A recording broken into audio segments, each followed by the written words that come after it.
Good morning everyone, I'm up bright and early. I'm here waiting for a train to head back to Thorpe Park for the day. Of course, I'm very disappointed about Hyperia remaining closed for this visit. However, hopefully I'll be back up around soon. After all, we have seen plenty of videos of it testing again, which is a very positive sign. So hopefully that won't be too much longer.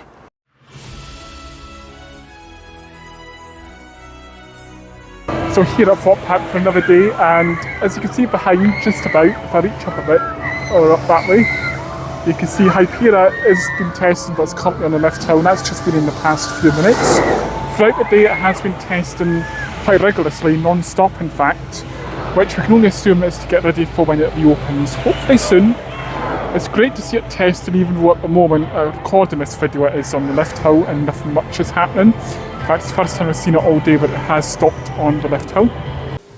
So as you can see, I'm now back at home after an absolutely wonderful trip, and this is actually the day after. So I had an absolutely wonderful trip to Thorpe Park yesterday.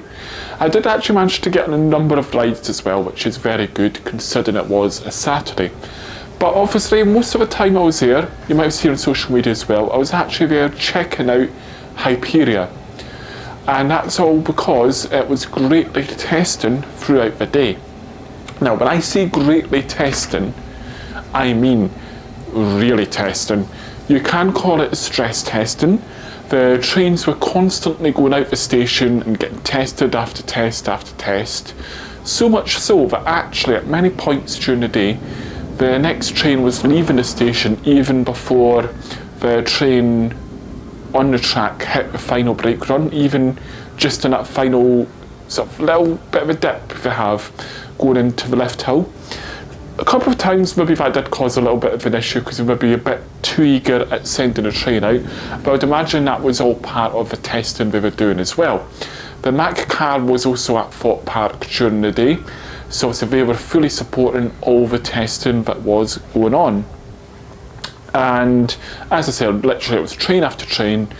You will have seen some footage that I've got, which I'll show you now, of the trains and all the testing that has been going on.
And you've probably seen some of that throughout the video as well for this vlog.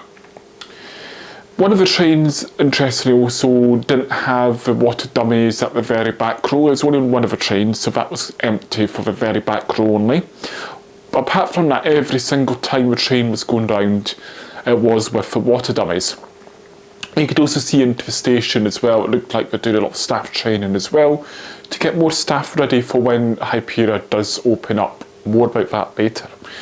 Interestingly, the queue line was actually, extended queue line I should say, was also still set up by the lake, and also all the metal barriers we used are still in place, just moved out the way, so I expect that will be going back into place for when Hyperia does eventually fully open up. Now, most excitingly, during my visit yesterday, the Hyperium did open. It was slightly late in opening yesterday. That was for one extremely good reason. You may have seen on my social media, I did share pictures and some other people did share them as well, which was nice to see. And we've got, just ignore the sound of the PC there, we've got brand new merch that has now come out. So people will know from the Queue Lines videos, You've seen a lovely Hyperia bag that had wings on the back of them. I'm pleased to say, at the time of recording this anyway, they are now available in the Hyperium shop. The bags are priced at £25 without the discount. So obviously if you do have an annual pass, you get to get a discount off of that.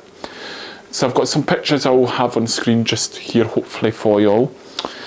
And not only that, they have also got a nice smaller crossbody bag. So that's more or less suitable for anyone.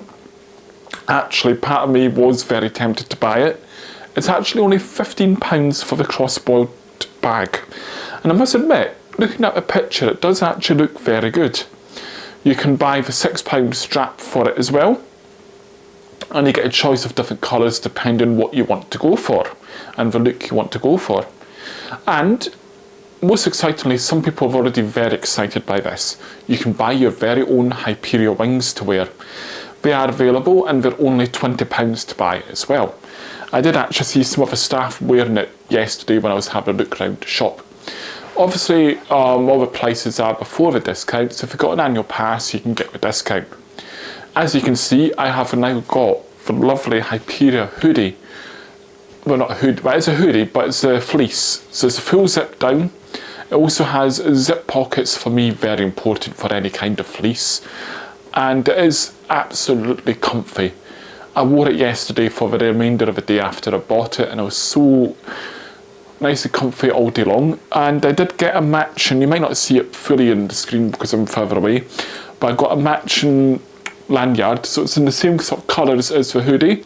I'm using this now for my annual pass, and it's got on it about a 90-degree vertical drop and 180-degree twisted drop.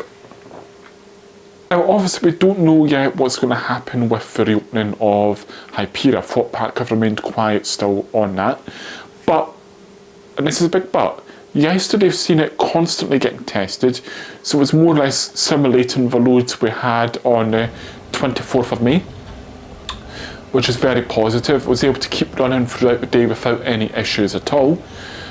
I suspect that like maybe last night or even today, this morning, the engineers will be going back up the lift hill to check that everything is still as it should be. And I would suspect as well we might even see that the same kind of testing will be taking place again today, just for constant running, to be able to keep going, and maybe even Monday and Tuesday we might keep doing that, just to ensure that the ride is as expected and running as expected from an engineering point of view, fully supported with Mac of course. So that could mean that we could see Hyperia opening up maybe this week if everything goes well. Obviously that's just my assumption. I hopefully might see Hyperia open up maybe during a weekday with a softer opening, so we can just do it with a lot less people expected in the park, and then they'll probably go for a big full relaunch on maybe the Saturday. But again, it's nothing confirmed by Thorpe Park. It's my assumption, it's my thoughts, and hopefully that's what we'll see. Fingers crossed, because I really do want to get back onto Hyperia. So that's all for now. I hope you enjoyed the video and the clips I got. Thank you for everyone who's interacted with me on Twitter and Instagram and even TikTok yesterday. I've seen all your comments, shares, your likes. It has been very heartwarming to see, and I'm glad you enjoyed all the content I was able to get out on the day. So I will see you on again very soon. Hopefully I'll be talking about being back on Hyperia in the next video.